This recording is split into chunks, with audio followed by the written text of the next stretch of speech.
நற்றுணையாவது நமச்சிவாயமை. வாழ்க வளமுடன். இன்றைய தினம் கும்பத்தை பற்றி சற்றே சிந்திக்கலாம். அக்ஷயா ஜோதிட வித்யாலயம், கோவை மையம், கைலாட்சி விஜயன் மோகன் உங்களுடன். லாபஸ்தானமாக காலபுருஷனுக்கு இருக்கிறது. கோணத்தினுடைய லாபமாக இந்த கும்பம் திகழ்கிறது. மனிதர்களுடைய திருவருளின் பெருமையை உள்ளபடி உணர்ந்து மக்கள் உயிருக்கு அருள்விளக்கம் செய்து மேலேற்றக்கூடிய ஒரு லக்னம் ராசியாக கும்பம் அமைகிறது. இது ஸ்திரம் என்பதனால இது நன்மையோ தீமையோ நிலைத்த தன்மையோடு விளங்கினாலும் ஒரு ஆன்மாவினுடைய அபிலாஷைகள் பூர்த்தி அடைய வேண்டும் என்றால் கும்பம் அருள்பாலிக்க வேண்டும். இந்த வீடு ஒரு ஆனந்தமயமான ஒரு வீடு.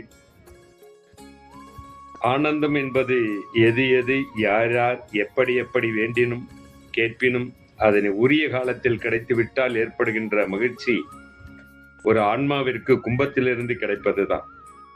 அதற்காக இந்த கும்ப லக்னம், கும்ப ராசியை சார்ந்தவர்கள் யாருக்காகவும் மாறமாட்டார்கள், எதற்காகவும் தன் குணத்தை மாற்றிக்கொள்ள மாட்டார்கள். சத்தியத்தினுடைய தெய்வீக தன்மை இந்த கும்பத்துல குடியிருக்கிறது. அதனால தான் இதனுடைய குணநலன்களும் பலாபலன்களும் யாவருக்கும் நல்லதாக இருக்குது. இந்த வீட்டுல எந்த கிரகமும் ஆட்சியும் உச்சமும் பெறுவதில்லை. அதே போல இந்த வீட்டுல கும்பம் ஒரு ஜடப்பொருளாக இருந்தாலும் இதன் மீது ஒரு மரியாதை கலந்த பக்தியும் மரியாதையும் ஏற்படுவதை நாம காண முடியும். ஒரு உலோகத்தால் ஆன செம்பு அல்லது குடம் போன்ற பாத்திரம், அதற்கு மேல் மாவிலை சிறிது தண்ணியை ஊற்றி தேங்காயை மேலே வைத்து ஒரு புஷ்பத்தை வைத்து விட்டால் 7 லோகமும் மரியாதையும் மதிப்பும் பக்தியும் கொள்ளும். அந்த பக்தி என்பது புனிதம் என்ற சொல்லுக்கு கட்டுப்பட்டது. ஆம், கும்பம் எப்பொழுதும் புனிதமானது. எந்த இடத்தில் கும்பத்தை வைத்தாலும் அதனை யாராக இருந்தாலும் மதிக்கத்தான் வேண்டும். எவ்வளவு பெரிய ஆலயத்தை கட்டி முடித்தாலும், ஒரு பெரிய அரிய சக்தி பெற்ற தெய்வமாக இருந்தாலும், தனசு என்கின்ற யாகத்தின் முன்பு கலசம் பிடித்த கும்பத்தை உருவகம் செய்து மந்திர ஜபம் செய்து கோபுரத்தின் மீதும் கலசத்தின் மீதும் தெய்வத்தின் மீதும் ஊற்றும் பொழுதுதான் தெய்வம் உயிர் சக்தி பெறுகிறது, கோபுர சக்தியை அடைகிறது. அப்ப உயர்வு கொடுக்கிறது. கும்பம் எல்லோருக்குமே உயர்வு கொடுக்கும். உயர்வு கொடுக்கின்ற சக்தியின் ஆற்றல் இந்த இடத்துல இருந்துதான் பெறப்படுகிறது.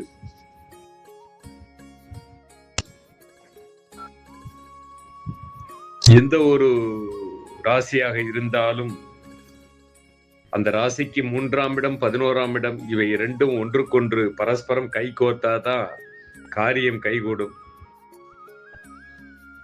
தனுசு ராசி நெருப்பை கொடுக்கும். அந்த நெருப்புக்கு அழகே இந்த கலசம்தான். கலசத்துக்கு அழகு நெருப்பு. அப்ப நெருப்பை காற்றோடு இணைத்து அதில் விளையும் பயன்பாடுகளை நமக்கு ரொம்ப சுட்சமமா சொல்லியிருக்காங்க. இந்த கும்பத்தானை துணையாக்கி கொண்டால் யாவருக்கும் நலம். கும்பத்தில் பிறந்தவர்களை நண்பராக்கி கொண்டாலும் சேர்ந்தாலும் சேர்த்து கொண்டவர்கள் சிறப்படைவார்கள். நன்மையை மட்டுமே அடைய முடியும். இந்த வீட்டினுடைய வாசற்கதவு அமைந்துள்ள இடம் கும்பம் குபேரன் வாசம் செய்யும் இடம். குபேரனாக கும்பம் பெயர் பெறும். கும்பம் இருக்கும் இடமே குபேர வாசலாகவும் திகழும். இந்த ஐஸ்வர்யத்தை கொடுக்கக்கூடியதும் இந்த கும்பம் தான். அப்ப காலபுருஷனுடைய ஒரு 11ஆம் வீடாக இருக்கிறது.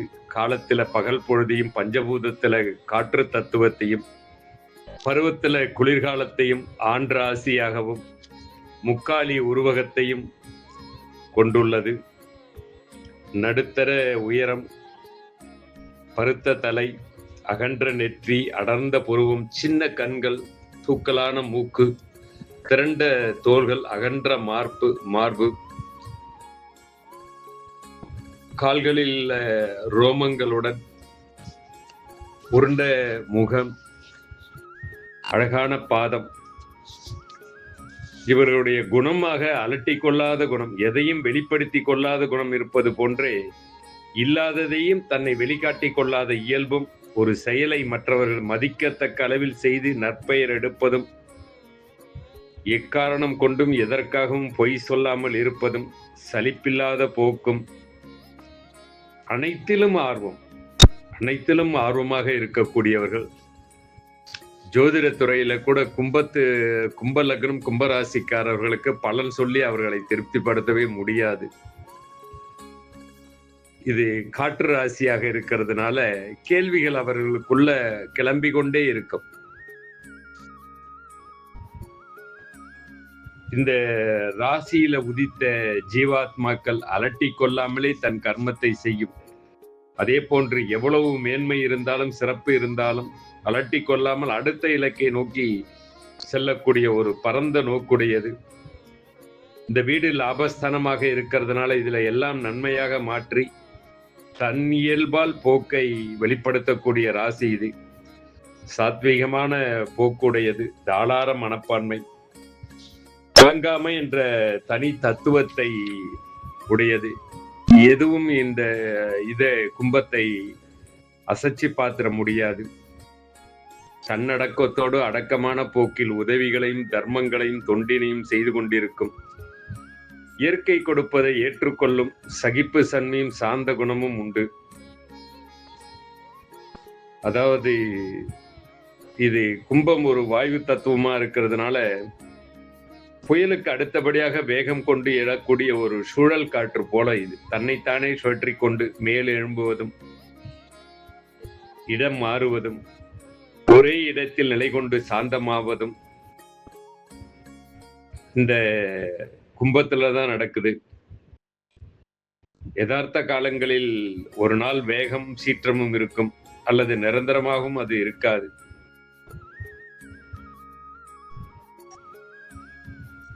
அருள் கொண்டு உளம் சலியாது இறைவனுடைய தயவு இவர்களுக்கு பரிபூரணமாக கிட்டும். இந்த கும்பத்தில் தன்னுடைய காரக தத்துவங்களாக பிடிவாதம், இவர்களுக்கு பிடிவாதம் ஜாஸ்தி, கொஞ்சம் தெனாவட்டம் ஜாஸ்தி, கோயில் கோபுர கலசம், அடிக்கடி சளி பிடிக்கக்கூடிய ஒரு ராசி, சிலோத்தும பாடியாகவும் அமையும். சன்னியாசி வீடு. அப்ப இந்த வீட்டுல சாமி ஆடினவங்க, குறி சொன்னவங்க, ஜோதிடம் பார்த்தவங்க, கோயில் பணி செய்தவர்கள் இருப்பார்கள். தண்ணீர் தொட்டி, ரேடியோ, டிவி, மருத்துவ குணம் ஜாஸ்தி, இன்ட்யூஷன் பவர் ரொம்ப ஜாஸ்தி. குடும்பத்துல காணாமல் போனவர்கள் இருப்பார்கள். இரண்டாவது திருமணம் செய்தவர்கள் அல்லது இரண்டாம் தாரமாக வார்க்கப்பட்டவர்கள் உண்டு. கொஞ்சம் மன வாழ்க்கை சரியில்லாதவர்கள் உள்ள ஒரு குடும்பமாக இருக்கும். செய்வினை, மாந்திரிகம், பில்லி சூனிய பாதிப்பு உள்ள குடும்பமாக இருக்கும். பேச்சு அனைத்தை பற்றியும் நன்றாக பேசக்கூடியவர்கள், சாப்பாட்டு பெரியவர்கள், எங்கு போன்றாலும் அங்க கேஷியர் பொறுப்பு வந்துடும். பணத்தை கையாளக்கூடிய தன்மை அல்லது கணக்கு பார்க்கக்கூடிய தன்மை வரும். ஏமாளி, ரொம்ப ஈஸியா ஏமாந்துருவாங்க பண விஷயத்துல.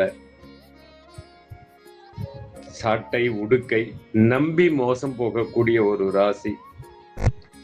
திருமண வாழ்க்கை சரியில்லாதவர்களை சொல்லும். ரொம்ப ஃபாஸ்டா மனக்கணக்கு போடுவாங்க. இவர்கள் ஸ்ரீவாஞ்சியம் யமதர்மராஜரை வழிபாடு செய்வது சிறப்பு. காற்று ராசி, பிரபஞ்ச ராசி.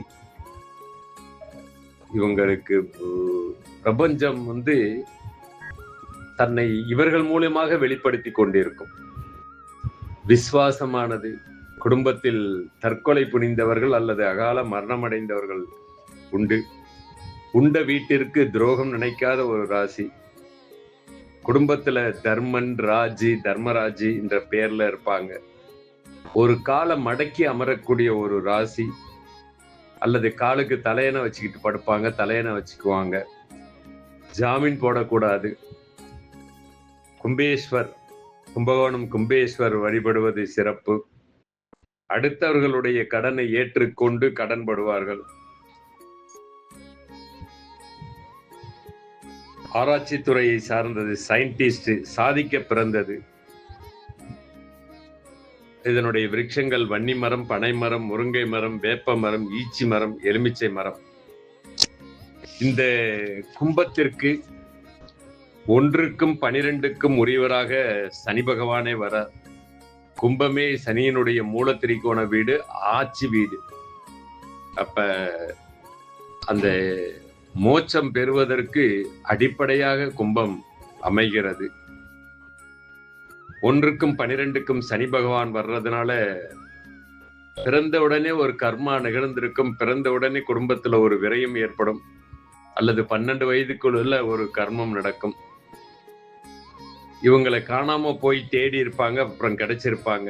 வெளி மாநிலம், வெளிநாடு, வெளி சிந்தனை உண்டு. தர்ம சிந்தனை அதிகமாக உடையது. கடும் உழைப்பாளி. ஆனால் உழைப்புக்கேற்ற ஊதியம் கிட்டாது. 2க்கும் 11க்கும் உரியவராக குரு பகவான் வரார். வாக்கால் தொழில் அல்லது பணத்தினுடைய தொழில், மேடை பேச்சு, ஷேர் மார்க்கெட்டு, லாட்டரி சீட்டு, பணத்தை கையாளக்கூடிய இடங்களில் கணக்கு பார்ப்பது, பணத்தை கையாளுவது. 3க்கும் 10க்கும் உரியவராக செவ்வாய் பகவான் வரார். இந்த 3க்கும் 10க்கும் செவ்வாய் பகவான் வர்றதுனால 3ஆம் இடத்துல லக்னாதிபதியே நீச்சம் அடைகிறதுனால சகோதர உறவு மேன்மை இல்லை இவர்களுக்கு. சொத்தும் இவங்க பேர்ல நிலைக்காது. கலை, நாட்டியம், எழுத்து தொழில். சகோதரன் பிறந்தவுடனே கர்மம் நிகழ்ந்திருக்கும். 4க்கும் 9க்கும் உரியவராக சுக்கிர பகவான் வரார், யோகாதிபதி. தந்தை வழியில திருமணம் முடித்தவர்கள் இருப்பார்கள். தாய் தந்தையர் ஆன பின்பு பிடிப்பு ரொம்ப குறையும். குழந்தை பிரிந்தவுடனே பிரிவு ஏற்படும். 5க்கும் 8க்கும் உரியவராக புத பகவான் வரார். மனவாழ்வு அவ்வளவு சிறப்புடையதாக இருக்காது. குழந்தை பிறந்தவுடனே குடும்பத்தின் மேல இருக்கக்கூடிய பற்று நீங்கும். 5, 8க்கு உரியவராக புதன் வர்றதுனால இவர்கள் ஜோதிடம், கணிதம், இலக்கியம், எழுத்து துறையில சிறந்து விளங்குவார்கள். 6க்குரியவர் சந்திர பகவான். உத்தியோகத்துல அதிக இடமாற்றம் இருக்கும். உணவு தொழில் செய்யக்கூடிய ஆசை இருக்கும். பெண்களிடம் இவங்க கடன் வாங்கக்கூடாது. உணவு ஃபுட் பாய்சன் ஆகும். வேலைக்காக பிரயாணம் அல்லது பிரயாணம் செஞ்ச போய் உத்தியோகம் அமையும். 7க்குரியவராக சூரியன் வரார். பொது வாழ்வுல ஈடுபாடு அதிகமாக இருக்கும். ஆன்மீகம் அதிகம் இருக்கும். பெரும்பாலும் கும்பத்தை சார்ந்தவர்களுக்கு திருமணத்தன்று முதலிரவு நடப்பதில்லை. பெரிய நண்பர்கள், தகுதிக்கு மீறிய நண்பர்கள் உண்டு. அரசாங்க அதிகாரிகள் நண்பர்களாக இருப்பார்கள். இந்த ராசியில இடம்பெற்றிருக்கக்கூடிய நட்சத்திரம் சதயம், கால புருஷனுடைய 24வது நட்சத்திரம். 100 நட்சத்திரங்கள் அடங்கிய ஒரு தொகுதி. இது ஒரு மருத்துவ நட்சத்திரம். இது மூச்சுக்காற்றை சொல்லக்கூடியது. காலபைரவர், மறுஜென்மம், யமன், கிணறு, வட்ட வடிவம், கருப்பு குதிரை, செக்கு ஆலை, கிரைண்டர், மோட்டார், பூகம்பம், ஏவுகணை, எண்ணெய், மாலை, வலைகள், கருச்சிதைவு உண்டு. மயக்க மருந்து, பெண் குதிரை, அண்டங்காக்கா, கடம்ப மரம், வேதையாக அஸ்த நட்சத்திரம் வரும். இந்த பந்துக்கிண்ண மூட்டு ஜாயின்ஸ்ல பிரச்சனை வரும். பன்னீர் அபிஷேகம் இறைவனுக்கு செய்வது நன்றி. சேவை தானம் கொடுப்பது, இடியாப்பம் தானம் கொடுப்பது, வெண்கடுகு தானம் கொடுக்கிறது நல்லது. இது 2 திருமணம் செய்தவர்களை சொல்லும். காதல் திருமணம் செய்தவர்கள் உள்ள குடும்பத்துல திடீர் மரணம் வாய்க்கும். சாமியாடி குடும்பம், புரட்டாதி நட்சத்திரம், 4 நட்சத்திரங்களுடைய தொகுதி. அப்ப இதனுடைய அதிபதியாக ஏகபாதர் வருவாரு. தேமா விருட்சம், குபேரனுடைய நட்சத்திரம், கேஷியரு, கோல்டு, கொலுசு, திருப்பதி, புஷ்பராகக்கல், தொப்பை, வாதம், பந்தா, தற்புகழ்ச்சி, வெளிநாடு, ஆண் சிங்கம், மாடபுரா, தேவதாரு, வீரவால், பங்களா, நம்பி மோசம் போகும், கொடையாளி, ஆசிரியர் உள்ள குடும்பம், புத்திரதோஷம், உபதேச பிரியர், சொர்ணாபிஷேகம் சிறப்பு, மஞ்சள் காப்பு செய்யலாம், புட்டு தானமாக கொடுக்கலாம். இந்த புரட்டாதி நட்சத்திரம் குடும்ப வாழ்க்கையில பிரிவை சொல்லும்.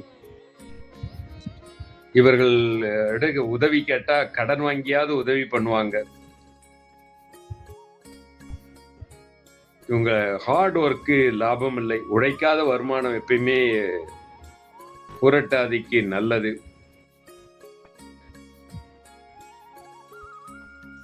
அதே போல இந்த சதய நட்சத்திரத்துல பிறந்தவங்க வீட்டுல வைத்தியருங்க இருந்திருப்பாங்க. நாய்க்கடி கண்டிப்பாக உண்டு. அல்லது நாட்டு வைத்தியம் பார்க்கறதவங்க இருந்திருப்பாங்க. காலபைரவர் வழிபாடு, பௌர்ணமி வழிபாடு இவர்களுக்கு சிறப்பு. கும்பம் வைத்து இறை வழிபாடு செய்வது வாழ்க்கையில் மேன்மையை உயர்த்தி கொடுக்கும். சகலமும் உங்களுக்கு நிறைவேற இறையருள் துணை நிற்கட்டும். வாழ்க வளமுடன்.